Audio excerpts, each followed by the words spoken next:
ಮಾರನೆಯ ಬೆಳಗ್ಗೆ ಸ್ನಾನ ಸಂಧ್ಯಾ ವಂದನೆಗಳು ಮುಗಿದ ನಂತರ ವಿಶ್ವಾಮಿತ್ರ ಅವರ ಬಳಿಗೆ ಬಂದ. ಜೊತೆಯಲ್ಲಿಯೇ ಇತರ ಋಷಿಗಳಿದ್ದರು.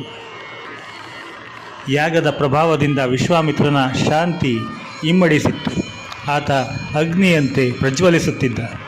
ವಿಶ್ವಾಮಿತ್ರನು ರಾಮನನ್ನು ಕುರಿತು ಸ್ನೇಹದಿಂದ, ರಾಮ, ನಮ್ಮ ಇಲ್ಲಿನ ಕೆಲಸ ಸದ್ಯಕ್ಕೆ ಮುಗಿಯಿತು. ಇನ್ನು ನಾವು ಹೊರಡೋಣ. ಇನ್ನೊಂದು ಕೆಲಸವನ್ನು ಪೂರೈಸಿಕೊಂಡು ಅಯೋಧ್ಯೆಗೆ ಹಿಂದಿರುಗಬಹುದು. ಮಿಥಿಲಾ ಎಂಬ ರಾಜ್ಯವಿದೆ. ಅಲ್ಲಿ ಜನಕ ಮಹಾರಾಜ ಆಳುತ್ತಿದ್ದಾನೆ. ಅವನು ಒಂದು ಯಜ್ಞವನ್ನು ಆರಂಭಿಸಿದ್ದಾನೆ. ಯಜ್ಞಕ್ಕೆ ನಮ್ಮನ್ನು ಆಹ್ವಾನಿಸಿದ್ದಾನೆ. ನಾವೆಲ್ಲರೂ ಅಲ್ಲಿಗೆ ಹೋಗೋಣ. ನಿನ್ನನ್ನು ಅಲ್ಲಿಗೆ ಕರೆದುಕೊಂಡು ಹೋಗಲು ಒಂದು ಕಾರಣವೂ ಇದೆ. ಜನಕನ ಬಳಿ ಒಂದು ಅದ್ಭುತವಾದ ಧನಸ್ಸು ಇದೆ. ಹಿಂದೆ ದೇವತೆಗಳು ಯಜ್ಞದಲ್ಲಿ ಆ ಬಿಲ್ಲನ್ನು ಜನಕನ ವಂಶದವರಿಗೆ ಕೊಟ್ಟರು. ಅದರ ಹೆಸರು ಶುನಾಭ. ಆ ಶಿವಧನುಸ್ಸಿಗೆ ಜನಕ ಮಹಾರಾಜ ದಿನವೂ ಪೂಜೆ ಮಾಡುತ್ತಾನೆ. ಆ ಬಿಲ್ಲು ಬಹಳ ಗಟ್ಟಿಯಾದದ್ದು. ಅದನ್ನು ಮೇಲೆತ್ತಿ ಹೆದೆಯೇರಿಸಲು ಇದುವರೆಗೆ ಯಾರಿಗೂ ಸಾಧ್ಯವಾಗಿಲ್ಲ.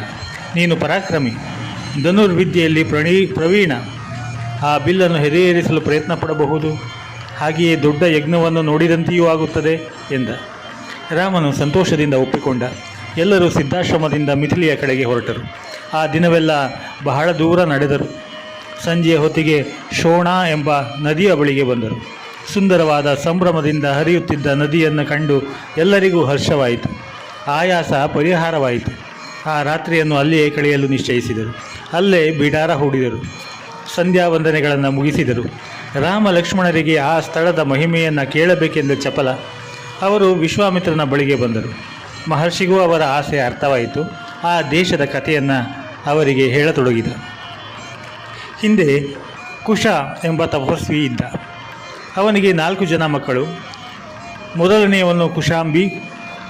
ಅವನು ಕೌಶಾಂಬಿ ಎಂಬ ಪಟ್ಟಣವನ್ನು ಕಟ್ಟಿದ. ಎರಡನೆಯವನು ಕುಶನಾಭ. ಅವನು ಮಹೋದಯ ಎಂಬ ನಗರವನ್ನು ಕಟ್ಟಿಸಿದ. ಮೂರನೆಯವನ ಹೆಸರು ಅಧೂರ್ತ ರಜಸ್ಸು. ಅವನು ಧರ್ಮಾರಣ್ಯವನ್ನು. ನಾಲ್ಕವನೆಯವನಾದ ವಸು ಗಿರಿವ್ರಜ ಎಂಬ ನಗರವನ್ನು ನಿರ್ಮಿಸಿದರು. ನಾವು ಈಗಿರುವುದು ಗಿರಿವ್ರಜದಲ್ಲಿ. ಇಲ್ಲಿ 5 ಪರ್ವತಗಳಿವೆ. ಆ ಪರ್ವತಗಳ ಮಧ್ಯೆ ಪೂರ್ವದಿಂದ ಪಶ್ಚಿಮಕ್ಕೆ ಮಾಗಧಿ ನದಿಯು ಹರಿಯುತ್ತದೆ. ಶೋಣ ನದಿಯ ಮಗಧ ದೇಶದಲ್ಲಿ ಹರಿಯುವುದರಿಂದ ಇದಕ್ಕೆ ಮಾಗಧಿ ಎಂದು ಹೆಸರು. ಈ ಗಿರಿವ್ರಜವು ಸುಭಿಕ್ಷವಾಗಿದೆ. ಕುಶನ 2ನೆಯ ಮಗನಾದ ಕುಶನಾಭ ಎಂದು ಹೇಳಿದನಲ್ಲ, ಅವನಿಗೆ ಗಾದಿ ಎಂಬ ಮಗ. ಆ ಗಾದಿ ರಾಜನೇ ನನ್ನ ತಂದೆ. ಕುಶ ಮಹಾರಾಜನ ವಂಶಸ್ಥನಾದುದರಿಂದ ನನ್ನ ಹೆಸರು ಕೌಶಿಕ. ನನ್ನ ಅಕ್ಕ ಸತ್ಯವತಿ. ಅವಳು ಪುಣ್ಯ ಸಂಪಾದಿಸಿ ಸ್ವರ್ಗಕ್ಕೆ ಹೋದಳು. ಮತ್ತೆ ನದಿ ರೂಪದಲ್ಲಿ ಭೂಲೋಕಕ್ಕೆ ಹಿಂದಿರುಗಿದಳು. ಹಿಮಾಲಯದಲ್ಲಿ ಆ ನದಿ ಹರಿಯುತ್ತದೆ. ಅದಕ್ಕಾಗಿಯೇ ನಾನು ಹಿಮಾಲಯದಲ್ಲೇ ಇದ್ದೆ. ಯಾಗಕ್ಕಾಗಿ ಸಿದ್ಧಾಶ್ರಮಕ್ಕೆ ಬಂದೆ ಎಂದ. ರಾಮ ಲಕ್ಷ್ಮಣರು ವಿಶ್ವಾಮಿತ್ರರ ವಂಶದ ಹಿರಿಮೆಯನ್ನು ಕೊಂಡಾಡುತ್ತಾ ನಿದ್ದೆ ಹೋದರು. ಮಾರನೆಯ ದಿನ ಬೆಳಗಾಯಿತು.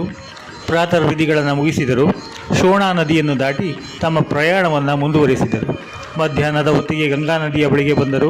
ಗಂಗೆ ಬಹುಪುಣ್ಯ ನದಿ. ಅದು ಉಕ್ಕಿ ಹರಿಯುತ್ತಿತ್ತು. ಹಂಸ ಮತ್ತು ಇತರ ಪಕ್ಷಿಗಳು ನದಿಯನ್ನು ತುಂಬಿದ್ದವು.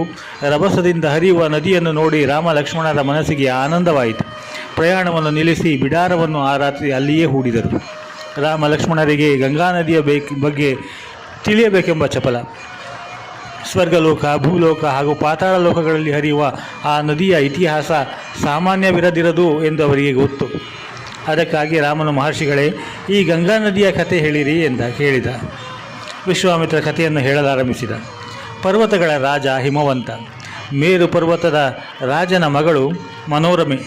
ಅವಳ ಹೆಂಡತಿ ಹಿಮವಂತನಿಗೆ 2 ಹೆಣ್ಣು ಮಕ್ಕಳು. ಮೊದಲನೆಯವಳು ಗಂಗೆ, 2ನೆಯವಳು ಉಮೆ. ಪರ್ವತರಾಜನ ಮಗಳಾದ್ದರಿಂದ ಉಮೆಗೆ ಪಾರ್ವತಿ ಎಂದು ಹೆಸರು.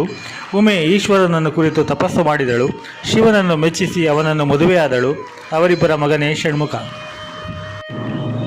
ಹಿಮವಂತನ ಮೊದಲ ಮಗಳಾದ ಗಂಗೆ ಸ್ವರ್ಗಕ್ಕೆ ಹೋದಳು. ದೇವನದಿ ಎಂದು ಹೆಸರು ಪಡೆದಳು ಎಂದ. ರಾಮಲಕ್ಷ್ಮಣರಿಗೆ ವಿಶ್ವಾಮಿತ್ರ ಹೇಳಿದ ಕತೆ ಕೇಳಿ ಆಶ್ಚರ್ಯವಾಯಿತು. ಅವರು ಮಹರ್ಷಿಗಳೇ, ಗಂಗೆ ದೇವನದಿ. ಆದರೆ ಭೂಲೋಕಕ್ಕೆ ಹೇಗೆ ಬಂದಳು? ಆ ನದಿಗಳಲ್ಲೆಲ್ಲ ಅದು ಶ್ರೇಷ್ಠ ನದಿ ಹೇಗೆ? ಗಂಗಾ ನದಿಯನ್ನು ನೋಡುತ್ತಾ ನೋಡುತ್ತಾ ಅದರ ಬಗ್ಗೆ ನಮ್ಮ ಭಕ್ತಿ ಹೆಚ್ಚುತ್ತಿದೆ. ಅದರ ಕಥೆಯನ್ನು ನಮಗೆ ವಿಸ್ತಾರವಾಗಿ ಹೇಳಿ ಎಂದು ಕೇಳಿದರು. ವಿಶ್ವಾಮಿತ್ರ ಕಥೆಯನ್ನು ಮುಂದುವರಿಸಿದ. ಹಿಂದೆ ಅಯೋಧ್ಯೆಯನ್ನು ಸಗರನೆಂಬ ಚಕ್ರವರ್ತಿ ಆಳುತ್ತಿದ್ದ. ಸಗರ ಧರ್ಮದಿಂದ ರಾಜ್ಯವಾಳುತ್ತಿದ್ದ. ಅವನಿಗೆ 2 ಪತ್ನಿಯರು. ಸಗರನಿಗೆ ಬಹುಕಾಲ ಮಕ್ಕಳು ಆಗಲಿಲ್ಲ. ಮಕ್ಕಳನ್ನು ಪಡೆಯುವ ಸಲುವಾಗಿ ತಪಸ್ಸನ್ನಾಚರಿಸಿದ. ದೇವತೆಗಳನ್ನು ಮೆಚ್ಚಿಸಿ ಮೊದಲನೆಯವಳಲ್ಲಿ 1 ಮಗುವನ್ನು, 2ನೆಯವಳಲ್ಲಿ 60,000 ಮಕ್ಕಳನ್ನು ಪಡೆದ. ಒಮ್ಮೆ ಸಗರ ಚಕ್ರವರ್ತಿ ಒಂದು ಯಾಗವನ್ನು ಮಾಡಿದ. ಯಾಗವನ್ನು ಎಲ್ಲ ರಾಜರು ಮಾಡುವ ಹಾಗಿಲ್ಲ. ಇಡೀ ಲೋಕವನ್ನು ಜಯಿಸಬಲ್ಲವರು ಮಾತ್ರ ಯಾಗವನ್ನು ಮಾಡಬಲ್ಲರು. ಅದಕ್ಕಾಗಿ ಯಾಗ ಮಾಡುವ ರಾಜ ಮೊದಲು ಒಂದು ಕುದುರೆಯನ್ನು ದೇಶ ವಿದೇಶಗಳಲ್ಲಿ ಸಂಚರಿಸಲು ಬಿಡುತ್ತಿದ್ದ. ಆ ಕುದುರೆಯ ಹಣೆಯ ಮೇಲೆ, ಇದು ಇಂತಹ ರಾಜನ ಕುದುರೆ, ಈ ರಾಜನು ಯಾಗ ಮಾಡಲು ಸಮರ್ಥನಾಗಿದ್ದಾನೆ, ಇದನ್ನು ಒಪ್ಪದವರು ಈ ಕುದುರೆಯನ್ನು ಕಟ್ಟಿ ಹಾಕಬಹುದು ಎಂದು ಬರೆದ ಪಟ್ಟಿ ಇರುತ್ತದೆ. ಕುದುರೆ ಬೇರೆ ಬೇರೆ ದೇಶಗಳಿಗೆ ಹೋದಾಗ ಅಲ್ಲಿನ ರಾಜರು ಅದನ್ನು ನೋಡುತ್ತಾರೆ. ಅವರಿಗೆ ತಾವು ಯಜ್ಞ ಮಾಡುವ ರಾಜನಿಗಿಂತ ಶಕ್ತಿವಂತರು ಎಂದು ತೋರಿದರೆ ಆ ಕುದುರೆಯನ್ನು ಕಟ್ಟಿ ಹಾಕುತ್ತಾರೆ. ಆಗ ಯಾಗ ಮಾಡುವ ರಾಜನಿಗೂ ಕುದುರೆಯನ್ನು ಕಟ್ಟಿ ಹಾಕಿದ ರಾಜನಿಗೂ ಯುದ್ಧ ನಡೆಯುತ್ತದೆ. ಯಾಗ ಮಾಡಲು ಇಚ್ಛಿಸುವ ರಾಜ ಆ ಯುದ್ಧದಲ್ಲಿ ಗೆದ್ದರೆ ಮಾತ್ರ ಅವನು ಯಾಗವನ್ನು ನಡೆಸಬಹುದು. ಹೀಗೆ ಸಗರ ಚಕ್ರವರ್ತಿಯು ಯಾಗ ಮಾಡುವ ಮುನ್ನ ಒಂದು ಕುದುರೆಯನ್ನು ತನ್ನ ಸೈನಿಕರೊಂದಿಗೆ ದೇಶ ವಿದೇಶಗಳಲ್ಲಿ ಸಂಚರಿಸಲು ಬಿಟ್ಟ. ಸಗರನು ಮಾಡಲು ನಿಶ್ಚಯಿಸಿದ ಯಜ್ಞ ಬಹುದೊಡ್ಡದು. ಅದರಲ್ಲಿ ಅವನು ಯಶಸ್ಸು ಗಳಿಸಿದರೆ ಅವನ ಶಕ್ತಿ ದೇವತೆಗಳಿಗಿಂತ ಹೆಚ್ಚಾಗುತ್ತದೆ. ಇದರಿಂದ ದೇವತೆಗಳಿಗೆ ಗಾಬರಿಯಾಯಿತು. ಅವರು ಯಜ್ಞದ ಕುದುರೆಯನ್ನು ಬಚ್ಚಿಟ್ಟರು. ಅಂದರೆ ಯಜ್ಞಾಶ್ವ ಇಲ್ಲದೆ ಸಗರನು ಯಜ್ಞ ಮಾಡುವುದು ಸಾಧ್ಯವಿಲ್ಲದೆ ಹೋಯಿತು. ಸಗರನಿಗೆ ಚಿಂತೆಯಾಯಿತು. ಅವನು ತನ್ನ ಮಕ್ಕಳನ್ನು ಕರೆದ. ಮಕ್ಕಳೇ, ನಮ್ಮ ಯಜ್ಞಾಶ್ವವನ್ನು ಯಾರೋ ಕದ್ದು ಬಿಟ್ಟಿದ್ದಾರೆ. ಇದರಿಂದ ಯಜ್ಞ ಕೆಡುತ್ತದೆ, ನಮಗೂ ಕೆಡುಕು ಉಂಟಾಗುತ್ತದೆ. ಆದ್ದರಿಂದ ನೀವೆಲ್ಲರೂ ಬೇರೆ ಬೇರೆ ದಿಕ್ಕುಗಳಿಗೆ ಹೋಗಿ ಇಡೀ ಲೋಕವನ್ನೇ ಸಂಚರಿಸಿ ನಮ್ಮ ಕುದುರೆಯನ್ನು ಹುಡುಕಿಕೊಂಡು ಬನ್ನಿ ಎಂದ. ಆ ರಾಜಕುಮಾರರು ತಂದೆಯ ಆಜ್ಞೆಯಂತೆ ಇಡೀ ಪ್ರಪಂಚವನ್ನೇ ಹುಡುಕಿದರು. ಕಾಡುಗಳನ್ನು ಕತ್ತರಿಸಿದರು, ಸಮುದ್ರವನ್ನು ಅಗೆಸಿದರು. ಆದರೆ ಯಜ್ಞದ ಕುದುರೆ ಮಾತ್ರ ಸಿಗಲಿಲ್ಲ. ಸಗರನ ಮಕ್ಕಳು ಸಮುದ್ರವನ್ನು ಅಗೆದದ್ದರಿಂದ ಅದಕ್ಕೆ ಸಾಗರ ಎಂದು ಹೆಸರು ಬಂತು. ರಾಜಕುಮಾರರು ನಿರಾಶೆಯಿಂದ ತಂದೆಯ ಬಳಿಗೆ ಬಂದರು. ಕುದುರೆ ಸಿಗಲಿಲ್ಲ ಎಂದರು. ಸಗರನಿಗೆ ಸಮಾಧಾನ ಆಗಲಿಲ್ಲ. ಅವನು ಹೇಳಿದ, ಮಕ್ಕಳೇ, ಯಜ್ಞಾಶ್ವ ಇಲ್ಲದೆ ಯಾಗ ನಡೆಯಲಾರದು. ಯಾಗ ಮಾಡಬೇಕೆಂದು ನಿಶ್ಚಯಿಸಿದ್ದೇವೆ. ಈಗ ಅದನ್ನು ನಿಲ್ಲಿಸುವುದು ಅಪಮಾನಕರ. ಒಮ್ಮೆ ಕೈ ಹಿಡಿದ ಕೆಲಸವನ್ನು ಮುಗಿಸಲೇಬೇಕೆಂಬ ವ್ರತ ನನ್ನದು. ಆದ್ದರಿಂದ ನೀವು ಮತ್ತೆ ಹೋಗಿ ಕುದುರೆಯನ್ನು ಹುಡುಕಿಕೊಂಡು ಬನ್ನಿ ಎಂದ. ರಾಜಕುಮಾರರೆಲ್ಲ ಮತ್ತೆ ಹೊರಟರು. ಹಿಂದಿನ ಸಲ ಅವರು ಕಾಡುಗಳನ್ನು, ಸಮುದ್ರವನ್ನು ಶೋಧಿಸಿದ್ದರು. ಈ ಸಲ ಭೂಮಿಯನ್ನು ಅಗೆದು ಪಾತಾಳ ಲೋಕಕ್ಕೆ ಹೋಗಿ ಕುದುರೆಯನ್ನು ಹುಡುಕಲು ನಿಶ್ಚಯಿಸಿದರು. ಅಗೆಯುತ್ತಾ ಪಾತಾಳಕ್ಕೆ ಬಂದು ತಲುಪಿದರು. ಪಾತಾಳದಲ್ಲಿ ಒಂದು ಆಶ್ರಮ. ಅಲ್ಲಿ ಕಪಿಲನೆಂಬ ಮುನಿ ತಪಸ್ಸು ಮಾಡುತ್ತಿದ್ದ. ಕಳೆದು ಹೋಗಿದ್ದ ಯಜ್ಞನ ಕುದುರೆ ಅಲ್ಲಿಯೇ ಹುಲ್ಲು ಮೇಯುತ್ತಿತ್ತು. ಕುದುರೆಯನ್ನು ನೋಡಿದ ಸಗರನ ಮಕ್ಕಳಿಗೆ ಸಂತೋಷವೋ ಸಂತೋಷ. ಕೊನೆಗೂ ಅಶ್ವ ಸಿಕ್ಕಿತಲ್ಲ ಎಂದು ಸಂಭ್ರಮಗೊಂಡರು. ಹಾಗೆಯೇ ಕುದುರೆಯನ್ನು ಕಪಿಲ ಋಷಿಯೇ ಕದ್ದಿರಬೇಕೆಂಬ ಸಂಶಯ ಬಂತು. ಋಷಿಯ ಮೇಲೆ ಬಹಳ ಕೋಪ ಬಂತು. ಎಲ್ಲ ಋಷಿಯೇ, ನಮ್ಮ ಯಜ್ಞಾಶ್ವವನ್ನು ಕದ್ದು ನಮಗೆ ಬಹಳ ತೊಂದರೆ ಕೊಟ್ಟಿದ್ದೀಯೇ, ಇದು ಸರಿಯಲ್ಲ, ನಿನಗೆ ಬುದ್ಧಿ ಕಲಿಸುತ್ತೇವೆ ಎಂದು ಅವನ ಮೇಲೆ ಬೀಳಲು ಹೋದರು. ಕಪಿಲ ಮುನಿಗೂ ಕೋಪ ಬಂತು. ಕಣ್ಣು ತೆರೆದವರನ್ನು ದೃಷ್ಟಿಸಿ ನೋಡಿದ. ಹೂಂಕಾರ ಮಾಡಿದ.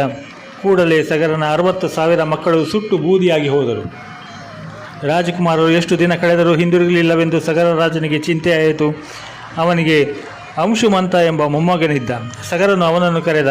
ಅಂಶುಮಂತ, ಯಜ್ಞದ ಕುದುರೆಯನ್ನು ಹುಡುಕಿಕೊಂಡು ಬರಲು ಹೊರಟ ನಿನ್ನ ಚಿಕ್ಕಪ್ಪಂದಿರು ಎಷ್ಟು ವರ್ಷಗಳಾದರೂ ಹಿಂದಿರುಗಲಿಲ್ಲ. ನನಗೆ ಬಹಳ ಚಿಂತೆಯಾಗಿದೆ.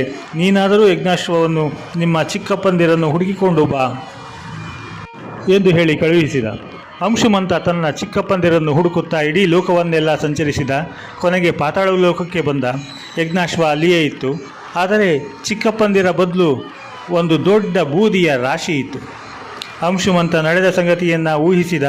ಯಜ್ಞಾಶ್ವವನ್ನು ಕರೆದುಕೊಂಡು ರಾಜಧಾನಿಗೆ ಹಿಂತಿರುಗಿದ. ತಾತ ಸಗರನಿಗೆ ನಡೆದ ವಿಷಯವನ್ನು ತಿಳಿಸಿದ. ತನ್ನ ಮಕ್ಕಳಿಗೆ ಒದಗಿದ ದುರ್ಗತಿಯಿಂದ ಸಗರನಿಗೆ ಬಹಳ ದುಃಖವಾಯಿತು. ಆದರೂ ಸಮಾಧಾನ ಮಾಡಿಕೊಂಡು ನಿಶ್ಚಯಿಸಿದ್ದ ಯಾಗವನ್ನು ಪೂರೈಸಿದ. ಆ ನಂತರ ಹೇಗಾದರೂ ದೇವಲೋಕದ ಗಂಗೆಯನ್ನು ತನ್ನ ಮಕ್ಕಳ ಬೂದಿಯ ಮೇಲೆ ಹರಿಸಿ ಅವರಿಗೆ ಸದ್ಗತಿಯನ್ನು ದೊರಕಿಸಬೇಕೆಂದು ಪ್ರಯತ್ನಪಟ್ಟ. ಆದರೆ ಅಷ್ಟು ಹೊತ್ತಿಗೆ ಅವನಿಗೆ ಬಹಳ ವಯಸ್ಸಾಗಿತ್ತು. ಕೆಲವು ದಿನಗಳಲ್ಲಿಯೇ ಅವನು ಸ್ವರ್ಗಸ್ಥನಾದ.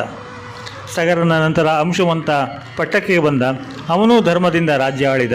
ಆದರೆ ಗಂಗೆಯನ್ನು ಪಾತಾಳಕ್ಕೆ ತೆಗೆದುಕೊಂಡು ಹೋಗಿ ತನ್ನ ಚಿಕ್ಕಪ್ಪಂದರಿಗೆ ಸದ್ಗತಿಯನ್ನು ದೊರಕಿಸಬೇಕೆಂಬ ಅವನ ಆಸೆಯಾಗಿಯೇ ಉಳಿಯಿತು. ಅಂಶುಮಂತನ ಮಗ ದಿಲೀಪ, ಅವನೂ ಧರ್ಮಿಷ್ಠ. ಅವನಿಗೂ ಗಂಗೆಯನ್ನು ಕರೆತರಲು ಸಾಧ್ಯವಾಗಲಿಲ್ಲ. ದಿಲೀಪನ ಮಗನೇ ಭಗೀರಥ. ಭಗೀರಥ ಹೇಗಾದರೂ ಗಂಗೆಯನ್ನು ಪಾತಾಳ ಲೋಕಕ್ಕೆ ಕರೆದುಕೊಂಡು ಹೋಗಲೇಬೇಕೆಂಬ ಸಂಕಲ್ಪ ಮಾಡಿದ. ತನ್ನ 60,000 ಜನ ಮುತ್ತಾತಂದರಿಗೆ ಸದ್ಗತಿಯಿಂದ ದೊರಕಿಸಬೇಕೆಂಬ ಅವನ ಆಸೆ. ಅದಕ್ಕಾಗಿ ಅವನು ರಾಜ್ಯವನ್ನು ಮಂತ್ರಿಗಳ ಕೈಗೆ ಒಪ್ಪಿಸಿದ. ತಪಸ್ಸು ಮಾಡಲು ಗೋಕರ್ಣ ಕ್ಷೇತ್ರಕ್ಕೆ ಹೋದ. ಒಂಟಿ ಕಾಲಿನ ಮೇಲೆ ನಿಂತು ಬ್ರಹ್ಮನನ್ನು ಕುರಿತು 1,000 ವರ್ಷಗಳ ಕಾಲ ಘೋರವಾದ ತಪಸ್ಸನ್ನು ಮಾಡಿದ. ಅವನ ತಪಸ್ಸಿಗೆ ಮೆಚ್ಚಿ ಬ್ರಹ್ಮ ಪ್ರತ್ಯಕ್ಷನಾಗಿ, ಭಗೀರಥ, ನಿನ್ನ ತಪಸ್ಸಿಗೆ ಮೆಚ್ಚಿದ್ದೇನೆ. ನಿನ್ನ ಆಸೆ ನನಗೆ ತಿಳಿದಿದೆ. ಗಂಗೆಯನ್ನು ನಿನ್ನಿಚ್ಛೆ ಬಂದ ಕಡೆ ಕಳುಹಿಸಲು ನಾನು ಸಿದ್ಧ. ಆದರೆ ಸ್ವರ್ಗಲೋಕದಿಂದ ಅವಳು ಭೂಮಿಗೆ ಧುಮುಕಿದರೆ ಭೂಲೋಕವು ಕೊಚ್ಚಿ ಹೋಗುತ್ತದೆ. ಆದ್ದರಿಂದ ಭೂಲೋಕದಲ್ಲಿ ಅವಳನ್ನು ತಡೆಯುವವರೊಬ್ಬರು ಬೇಕು. ಈ ಕೆಲಸ ಮಾಡಲು ಶಿವನೊಬ್ಬನಿಗೇ ಸಾಧ್ಯ. ನೀನು ಶಿವನನ್ನು ಮೆಚ್ಚಿಸಿ ಅವನನ್ನು ಈ ಕಾರ್ಯಕ್ಕೆ ಒಪ್ಪಿಸು ಎಂದು ಕೇಳಿದ. ಭಗೀರಥನು ಶಿವನನ್ನು ಕುರಿತು ತಪಸ್ಸು ಆರಂಭಿಸಿದ. ಆಹಾರ ನಿದ್ರೆಗಳಿಲ್ಲದೆ ಬಹಳ ನಿಯಮದಿಂದ ಕಠೋರವಾದ ತಪಸ್ಸನ್ನು ಮೊದಲು ಮಾಡಿದ. ಶಿವ ಪ್ರತ್ಯಕ್ಷನಾದ. ಭಗೀರಥ ತನ್ನ ಅಭಿಲಾಷೆಯನ್ನು ತಿಳಿಸಿದ. ಶಿವನು ಸ್ವರ್ಗದಿಂದ ಬರುವ ಗಂಗೆಯನ್ನು ನಾನು ಭೂಮಿಯಲ್ಲಿ ತಡೆಯುವುದಾಗಿ ಒಪ್ಪಿಕೊಂಡ. ಈಗ ಭಗೀರಥ ಗಂಗೆಯನ್ನು ಸ್ವರ್ಗದಿಂದ ಭೂಲೋಕಕ್ಕೆ ಬರುವಂತೆ ಪ್ರಾರ್ಥಿಸಿಕೊಂಡ. ಗಂಗೆ ಒಪ್ಪಿಕೊಂಡಳು. ಭೂಲೋಕಕ್ಕೆ ಧುಮುಕಲು ಸಿದ್ಧಳಾದಳು. ಶಿವನು ಅವಳನ್ನು ತಡೆಯಲು ಭೂಮಿಯಲ್ಲಿ ನಿಂತ. ಅದೊಂದು ಅಪೂರ್ವ ದೃಶ್ಯ. ಅದನ್ನು ನೋಡಲು ಆಕಾಶದ ತುಂಬ ದೇವತೆಗಳು ನೆರೆದರು. ಅದನ್ನು ಕಂಡು ಗಂಗೆಗೆ ಜಂಬವಾಯಿತು. ಮೊದಲಿನಿಂದಲೂ ಆಕೆಗೆ ನಾನು ಮಹಾಶಕ್ತಿಶಾಲಿ ಎಂಬ ಹೆಮ್ಮೆ. ಈಗಂತೂ ಅದು ಬಹಳ ಹೆಚ್ಚಾಯಿತು. ಭೂಮಿಗೆ ಧುಮುಕಿ ಶಿವನನ್ನು ಕೊಚ್ಚಿಕೊಂಡು ಹೋಗುತ್ತೇನೆ ಎಂದುಕೊಂಡಳು. ಶಿವನಿಗೂ ಅವಳ ಗರ್ವ ತಿಳಿಯಿತು. ಅದನ್ನು ಮುರಿಯುತ್ತೇನೆ ಎಂದು ನಿರ್ಧರಿಸಿದ. ಅವಳನ್ನು ನನ್ನ ಜಟೆಯಿಂದಲೇ ತಡೆಯುತ್ತೇನೆ ಎಂದು ತನ್ನ ತಲೆಗೂದಲನ್ನು ವಿಶಾಲವಾಗಿ ಬಿಚ್ಚಿದ. ಗಂಗೆಯು ಸ್ವರ್ಗದಿಂದ ಭೂಮಿಗೆ ಬಹಳ ರಭಸದಿಂದ ಧುಮುಕಿದಳು. ಆದರೆ ಶಿವನ ಜಟೆಯಲ್ಲಿ ಸಿಕ್ಕಿ ಹಾಕಿಕೊಂಡಳು. ಎಷ್ಟೇ ಪ್ರಯತ್ನಪಟ್ಟರೂ ಅಲ್ಲಿಂದ ಮಿಸುಕಾಡಲೂ ಆಗಲಿಲ್ಲ. ಅವಳ ಹೆಮ್ಮೆ ಮುರಿಯಿತು. ಗಂಗೆಯನ್ನು ತಲೆಯಲ್ಲಿ ಧರಿಸಿದ್ದರಿಂದ ಶಿವನು ಗಂಗಾಧರನಾದ. ಭಗೀರಥನಿಗೆ ಚಿಂತೆಯಾಯಿತು. ಗಂಗೆಯನ್ನು ಅವನು ಪಾತಾಳ ಲೋಕಕ್ಕೆ ಕರೆದುಕೊಂಡು ಹೋಗಬೇಕಾಗಿತ್ತು. ಆದರೆ ಅವಳು ಶಿವನ ಜಟೆಯಲ್ಲಿ ಸಿಕ್ಕಿ ಹಾಕಿಕೊಂಡು ಬಿಟ್ಟಿದ್ದಳು. ಅವನು ಶಿವನನ್ನು ಮತ್ತೆ ಪ್ರಾರ್ಥಿಸಿದ. ಶಿವನು ಶಾಂತನಾಗಿ ಗಂಗೆಯನ್ನು ಭೂಮಿಯ ಮೇಲೆ ಬಿಟ್ಟನು. ಆಗ ಗಂಗಾ ನದಿ 7 ಕವಲಾಗಿ ಒಡೆಯಿತು. ಅವುಗಳಲ್ಲಿ ಹಲಾದಿನಿ, ಪಾವನಿ ಮತ್ತು ನಳಿನಿ ಎಂಬ 3 ಪ್ರವಾಹಗಳು ಪೂರ್ವ ದಿಕ್ಕಿನ ಕಡೆಗೆ ಹರಿದವು. ಸುಚಕ್ಷು, ಸೀತಾ ಮತ್ತು ಸಿಂಧು ಎಂಬ 3 ಪ್ರವಾಹಗಳು ಪಶ್ಚಿಮದ ಕಡೆಗೆ ಹರಿದವು. 7ನೆಯ ಪ್ರವಾಹ ಅಲಕಾನಂದ ಭಗೀರಥನ ಹಿಂದೆ ಹರಿದು ಬಂತು. ಭಗೀರಥ ರಥವನ್ನೇರಿ ಮುಂದೆ ಮುಂದೆ ಹೋದ. ಹಿಂದೆಯೇ ಅಲಕಾನಂದ ರಭಸದಿಂದ ಬಂತು. ಗಂಗಾ ನದಿಯ ಆ ಪ್ರವಾಹದ ಜೊತೆಗೆ ಮೀನು, ಮೊಸಳೆ, ಆಮೆ ಮೊದಲಾದ ಜಲಚರ ಪ್ರಾಣಿಗಳು ಭೂಮಿಗೆ ಬಂದವು. ಮೊಸಳೆ, ಹಾವು ಮತ್ತು ಮೀನುಗಳು ಮಿಂಚುಗಳಂತೆ ಪಳಪಳನೆ ಹೊಳೆಯುತ್ತಾ ಬೀಳುತ್ತಿದ್ದವು. ನೀರಿನ ಬೆಳ್ಳಗಿನ ನೊರೆಯು ಸುತ್ತಮುತ್ತಲೂ ಸಿಡಿಯುತ್ತಿತ್ತು. ಗಂಗಾ ನದಿಯು ಹರಿಯುವ ದೃಶ್ಯ ಮನೋಹರವಾಗಿತ್ತು. ಕೆಲವು ಕಡೆ ವೇಗವಾಗಿಯೂ ಕೆಲವು ಕಡೆ ನಿಧಾನವಾಗಿಯೂ ಹರಿಯುತ್ತಿತ್ತು. ಕೆಲವೊಮ್ಮೆ ಜಲಪಾತದಂತೆ ಮೇಲಿಂದ ಕೆಳಗೆ ಧುಮುಕುತ್ತಿತ್ತು. ಸೂರ್ಯನ ಕಿರಣಗಳೊಡನೆ ಮಿಳಿತವಾಗಿ ಹೊಳೆಯುತ್ತಿತ್ತು. ಹಲವು ಕಡೆ ರಭಸದಿಂದ ಹರಿಯುತ್ತಿತ್ತು. ಅದರಲ್ಲಿ ಮೀನುಗಳು, ಹಂಸಗಳು ಆಡಿ ನಲಿಯುತ್ತಿದ್ದವು. ಆ ನದಿಯಲ್ಲಿ ಸ್ನಾನ ಮಾಡಿದ ಎಲ್ಲರೂ ಪುಣ್ಯವಂತರಾದರು. ಹೀಗೆ ಮುಂದೆ ಮುಂದೆ ಹೋಗುತ್ತಿದ್ದಂತೆ ಒಂದು ಆಶ್ರಮ ಬಂತು. ಅಲ್ಲಿ ಜುಹ್ನು ಎಂಬ ಋಷಿ ತಪಸ್ಸು ಮಾಡುತ್ತಿದ್ದ. ಗಂಗಾ ನದಿಯು ತನ್ನ ಪ್ರವಾಹದಲ್ಲಿ ಆ ಆಶ್ರಮವನ್ನು ಮುಳುಗಿಸಿಬಿಟ್ಟಿತು. ಜುಹ್ನು ಋಷಿಗೆ ಕೋಪ ಬಂದು ಇಡೀ ನದಿಯನ್ನೇ ಕುಡಿದು ಬಿಟ್ಟ. ಭಗೀರಥನಿಗೆ ಮತ್ತೆ ಯೋಚನೆ ಆಯಿತು. ತನ್ನ ಕೆಲಸಕ್ಕೆ ಒಂದಲ್ಲ ಒಂದು ರೀತಿ ವಿಘ್ನ ಬರುತ್ತಿದೆಯಲ್ಲ ಎಂದು ದುಃಖವಾಯಿತು. ಅವನು ಋಷಿಯ ಬಳಿ ಬಂದು ತನ್ನ ಕಥೆಯನ್ನು ಹೇಳಿದ. ಭೂಲೋಕಕ್ಕೆ ಗಂಗೆಯನ್ನು ಹರಿಸುವ ತನ್ನ ಉದ್ದೇಶ, ಅದಕ್ಕಾಗಿ ತಾನು ಪಟ್ಟ ಶ್ರಮ ಎಲ್ಲವನ್ನೂ ವಿವರಿಸಿದ. ಜುಹ್ನು ಋಷಿ ಗಂಗೆಯನ್ನು ಬಿಡದಿದ್ದರೆ ತನ್ನ ತಾತಂದರಿಗೆ ಸದ್ಗತಿ ದೊರಕುವುದಿಲ್ಲ ಎಂದು ತಿಳಿಸಿ ಗಂಗೆಯನ್ನು ಬಿಡಬೇಕೆಂದು ಪ್ರಾರ್ಥಿಸಿಕೊಂಡ. ಭಗೀರಥನ ಪ್ರಾರ್ಥನೆಯಿಂದ ಋಷಿ ಪ್ರೀತನಾದ. ಅವನು ತನ್ನ ಕಿವಿಯ ಮೂಲಕ ಗಂಗೆಯನ್ನು ಬಿಟ್ಟ. ಜುಹ್ನಿನ ಹೊಟ್ಟೆಯೊಳಗೆ ಹೋಗಿ ಬಂದಿದ್ದರಿಂದ ಗಂಗೆಯು ಜುಹ್ನುವಿನ ಮಗಳಾದಂತಾಯಿತು. ಆದ್ದರಿಂದ ಅವಳಿಗೆ ಜಾಹ್ನವಿ ಎಂಬ ಹೆಸರು ಬಂತು. ನಂತರ ಭಗೀರಥನ ಹಿಂದೆ ಹೋದಳು. ಭೂಲೋಕದಿಂದ ಪಾತಾಳ ಲೋಕವನ್ನು ತಲುಪಿದಳು. ಸಗರನ ಮಕ್ಕಳ ಬೂದಿಯ ಮೇಲೆ ಹರಿದಳು. ಅವರೆಲ್ಲರೂ ಪರಿಶುದ್ಧರಾಗಿ ಸ್ವರ್ಗವನ್ನು ಪಡೆದರು. ಭಗೀರಥನ ಪ್ರಯತ್ನ ಸಾರ್ಥಕ ಆಯಿತು. ಹೀಗೆ ಭಗೀರಥನ ಪ್ರಯತ್ನದಿಂದ ಗಂಗೆಯು ಸ್ವರ್ಗಲೋಕದಿಂದ ಇಳಿದು ಭೂಲೋಕ ಮತ್ತು ಪಾತಾಳ ಲೋಕಗಳಲ್ಲಿ ಹರಿದ ನಂತರ ಬ್ರಹ್ಮನು ಭಗೀರಥನ ಮುಂದೆ ಪ್ರತ್ಯಕ್ಷನಾದ. ಹಠ ಬಿಡದೆ ಕೆಲಸವನ್ನು ನೆರವೇರಿಸಿದ ಅವನನ್ನು ಅಭಿನಂದಿಸಿದ. ಭಗೀರಥ, ನಿನ್ನ ಪರಿಶ್ರಮದಿಂದ ಗಂಗೆಯು ಸ್ವರ್ಗಲೋಕ, ಭೂಲೋಕ ಮತ್ತು ಪಾತಾಳ ಲೋಕಗಳಲ್ಲಿ ಸಂಚರಿಸುವಂತೆ ಆಯಿತು. ಹೀಗೆ ಅವಳು 3 ಲೋಕಗಳಲ್ಲಿ ಹರಿಯುವುದರಿಂದ ಅವಳು ತ್ರಿಪಥಗ ಎಂದು ಪ್ರಸಿದ್ಧಳಾಗುತ್ತಾಳೆ. ಗಂಗೆಯು ನಿನಗೆ ಮಗಳ ಸಮಾನ. ಆದ್ದರಿಂದ ಪ್ರಪಂಚವು ಅವಳನ್ನು ಭಾಗೀರಥಿ ಎಂದು ಕರೆಯಲಿ. ಈ ಗಂಗಾ ನದಿ ಪವಿತ್ರವಾದದ್ದು. ಇದು ಪುಣ್ಯ ನದಿ. ಭಕ್ತಿಯಿಂದ ಗಂಗಾ ನದಿಯಲ್ಲಿ ಸ್ನಾನ ಮಾಡಿದವರಿಗೆ ರೋಗ ರುಜಿನಗಳ ಭಯ ಇರುವುದಿಲ್ಲ, ಪುಣ್ಯ ಲಭಿಸುತ್ತದೆ. ಗಂಗಾವತರಣವನ್ನು ಮಾಡಿಸಿದ ನೀನು ಧನ್ಯ, ನಿನಗೆ ಮಂಗಳವಾಗಲಿ ಎಂದು ಹಾರೈಸಿದನು. ವಿಶ್ವಾಮಿತ್ರನು ರಾಮ ಲಕ್ಷ್ಮಣರಿಗೆ ಈ ಕಥೆಯನ್ನು ಹೇಳಿ, ಮನುಷ್ಯನಿಗೆ ಅಸಾಧ್ಯವಾದದ್ದು ಯಾವುದೂ ಇಲ್ಲ. ಪುರುಷ ಪ್ರಯತ್ನದಿಂದ ಎಂತಹ ಕೆಲಸವನ್ನಾದರೂ ಸಾಧಿಸಬಹುದು ಎಂಬುದನ್ನು ಭಗೀರಥ ನಮಗೆ ಕಲಿಸಿದ್ದಾನೆ. ಆದ್ದರಿಂದ ರಾಜಕುಮಾರರೇ, ಒಳ್ಳೆಯ ಕೆಲಸವನ್ನು ಕೈಗೊಂಡಾಗ ಎಷ್ಟೇ ಕಷ್ಟಗಳು ಅಡ್ಡಿ ಬಂದರೂ ಅವುಗಳನ್ನು ಎದುರಿಸಿ ಹಠ ಹಿಡಿದು ನಿಮ್ಮ ಕಾರ್ಯವನ್ನು ಮುಂದುವರಿಸಿ, ನಿಮಗೆ ಜಯ ಸಿಗುತ್ತದೆ ಎಂದು ಹೇಳಿದನು. ಅನಂತರ ಮುಂದುವರಿಯುತ್ತಾ, ಗಂಗಾ ನದಿಯ ಮಹಿಮೆಯನ್ನು ಕೇಳಿದರಿಲ್ಲವೇ? ಇದಕ್ಕೆ ನಮಸ್ಕರಿಸಿ, ನಿಮಗೆ ಒಳ್ಳೆಯದಾಗುತ್ತದೆ ಎಂದ. ರಾಮ ಲಕ್ಷ್ಮಣರಿಗೆ ಆ ಮಹಾನದಿಯನ್ನು ಕಂಡು ಅದರ ಕಥೆಯನ್ನು ಕೇಳಿ ಮೈ ನವಿರೆದ್ದಿತು. ಒಂದೇ ಮನಸ್ಸಿನಿಂದ ಧ್ಯಾನ ಮಾಡಿ ಗಂಗೆಗೆ ನಮಿಸಿದರು. ಆ ರಾತ್ರಿ ಗಂಗಾವತರಣದ ಕಥೆಯನ್ನೇ ಮೆಲುಕು ಹಾಕುತ್ತಾ ನಿದ್ದೆ ಹೋದರು. ಮರುದಿನ ಬೆಳಗ್ಗೆ ಬೇಗ ಎದ್ದರು. ಗಂಗಾ ನದಿಯನ್ನು ದಾಟಿ ಮುಂದೆ ಹೋದರು. ವಿಶಾಲ ನಗರವನ್ನು ತಲುಪಿದರು. ವಿಶಾಲ ನಗರ ಸುಂದರವಾಗಿತ್ತು. ದೇವೇಂದ್ರನ ಅಮರಾವತಿಯಂತೆ ಕಂಗೊಳಿಸುತ್ತಿತ್ತು. ರಾಮನು, ಮಹರ್ಷಿಗಳೇ, ಈ ನಗರ ಯಾವುದು? ಇಲ್ಲಿರುವ ರಾಜ ಯಾರು? ನಮಗೆ ತಿಳಿಸಿರಿ ಎಂದು ಕೇಳಿದ. ವಿಶ್ವಾಮಿತ್ರನು, ನಿನ್ನ ವಂಶದ ಮೂಲ ಪುರುಷ ಇಕ್ಷ್ವಾಕುವಿಗೆ ವಿಶಾಲ ಎಂಬ ಮೊಮ್ಮಗನಿದ್ದ.